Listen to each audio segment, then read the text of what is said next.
రెండు ప్రభుత్వాలను కాంగ్రెస్ను బీజేపీని కూడా విమర్శిస్తోంది. నిజంగా యూరియా కష్టాలు నిజంగా రైతులను వెంటాడుతున్నాయా, కేవలం ఇది ప్రతిపక్షాలు చేస్తున్న ఆరోపణలు? ఏం చెప్తారు? యూరియా కష్టాలు అయితే ఉన్నాయి వాస్తవం.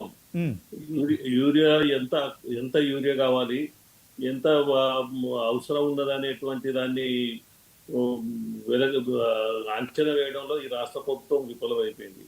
ఉమ్, రాష్ట్ర ప్రభుత్వం యూరియా ఇవ్వడం, కేంద్రం నుంచి ఎంత అయితే యూరియా రావాలనో అంత యూరియా పంపిస్తూ ఉన్నారు.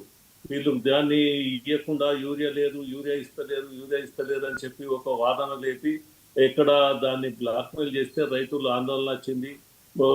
షాపులు ఎక్కడైతే ఫర్టిలైజర్ షాపులు ఉన్నాయో ఆ షాపులను ఎంత నిల్వలు ఉన్నాయి, ఎక్కడెక్కడ బ్లాక్ అవుతూ ఉన్నది, కృత్రిమమైనటువంటి కొరత ఎట్లా తీసుకొస్తా ఉన్నారు, ఇవన్నిటిని అరికట్టడంలో కూడా ఈ రాష్ట్ర ప్రభుత్వం టోటల్ గా విఫలమైంది.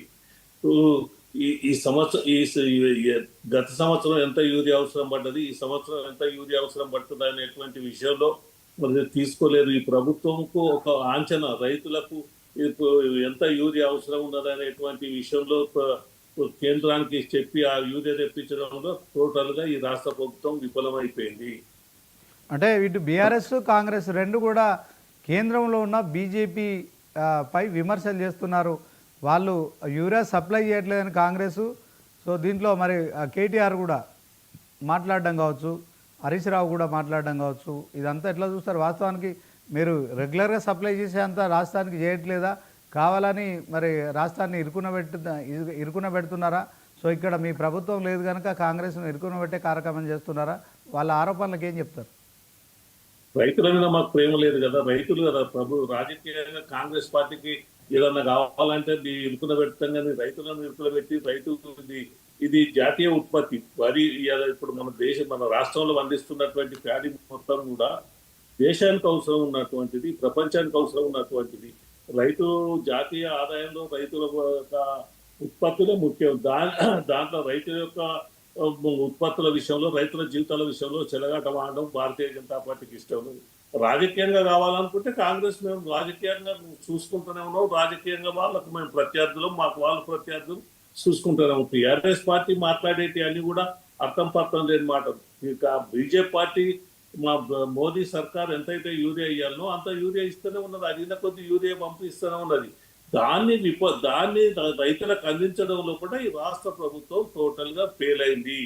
రాష్ట్ర ప్రభుత్వం విఫలమై కేంద్రం మీద ఆడలేక మధ్యలో కూర్చున్నట్టు కేంద్రం మీద ఈ యొక్క బదనాం మోపడం ఏదైతున్నది సరైనటువంటిది కాదు. కేటీఆర్ కూడా ఒక అంటే బీజేపీకి కాంగ్రెస్కి ఒక సవాల్ విసురుతున్నారు.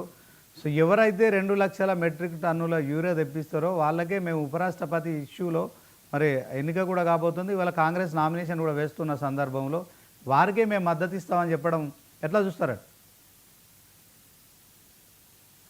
2 టన్నులు ఇప్పటి వరకు ఎంత యూరియా రిలీజ్ చేశారు? ఈ రాష్ట్ర ప్రభుత్వం పంపించిన దానికి ఇంకా ఇస్తూనే ఉన్నాం. నిన్న మొన్న కూడా కోరమండల్ కంపెనీకి కానీ మిగతా కంపెనీలకు ఇచ్చి యూరియా తెలంగాణకు సప్లై ఇవ్వని చెప్పి ఆర్డర్ కూడా ఇచ్చిండ్రు.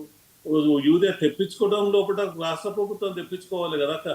కేటీఆర్ నూరు మాట్లాడతాడు, కేటీఆర్ ప్రభుత్వం ఉన్నాక మరి ఆనాడు టిఆర్ఎస్ ప్రభుత్వం అధికారంలో ఈ రాష్ట్రంలో ఉన్నప్పుడు కేంద్రంలో అధికారం ఉన్నది మోడీ ప్రభుత్వం, భారతీయ జనతా పార్టీ ఎన్డీఏ ప్రభుత్వమే కదా.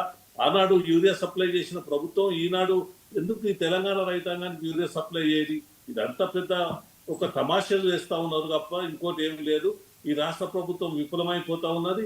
దీని కేటీఆర్ ఏం మాట్లాడాలో అధికారం పోయినాక తెలియకుండా అడ్డగోలుగా మాట్లాడుతూ ఉన్నాడు. ఆనాడు యూరియా సప్లై చేసినటువంటి ఆనాడు మా ప్రభుత్వం కాదు కదా, మాకు మీకు టిఆర్ఎస్ పార్టీకి భారతీయ జనతా పార్టీకి ఎక్కడ పొత్తు లేదు కదా. మీ ప్రభుత్వం ఉన్నప్పుడు సప్లై చేసినటువంటి